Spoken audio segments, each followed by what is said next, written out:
19-year-old Erik Menéndez talks about the killings in an interview taped last October with investigative journalist Robert Rand. Erik described to Rand the two brothers' discovery of the bodies. I've never seen anything like it. Never will see anything like it. Probably the hardest thing I'll probably ever have to. They weren't real. They didn't look real. They wax. They look like wax. It's something that I've never seen my dad help us. You know, I think that possibly if Lau and I would have been home, if we would have been able to do something about it, maybe my dad would be alive. I definitely would give my life for my dad's. He was completely open with me because besides the one session which I recorded on audio tape, I also found that we talked over 2 other days. I don't think anybody can put on an act for that long. You know, maybe you can bluff somebody for a few minutes, but I don't think you could really do this for hours and hours and hours. Erik Menéndez was asked in the October interview who he thought might have killed his father. I wish I knew.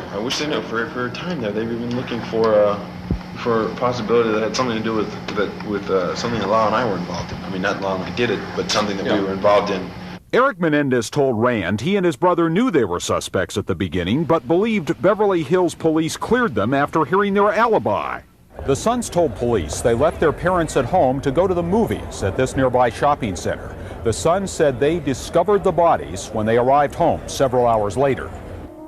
Believing they were free of suspicion, Erik Menéndez spoke in the interview about some rather amazing plans by the brothers for a future in political life. With an apparently straight face, Erik predicted his brother would be president, he'd be a senator, and together they'd liberate Cuba. And it would be nice if I was senator and he was president. He could certainly help me pass bills to try to get Cuba a territory.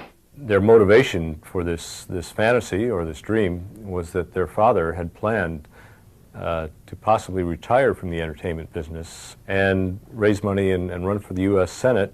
And after he became a U.S. Senator, he wanted to liberate Cuba. Family members, including Lyle and Erik's grandmother, believe in the brothers' innocence, and that belief is shared by Robert Rand. I don't see how you can sit for 3.5 hours in a formal interview, spend several more hours with the person who's done that interview with you if you've murdered your parents. I don't believe he is guilty. If he is guilty, he's the world's greatest actor.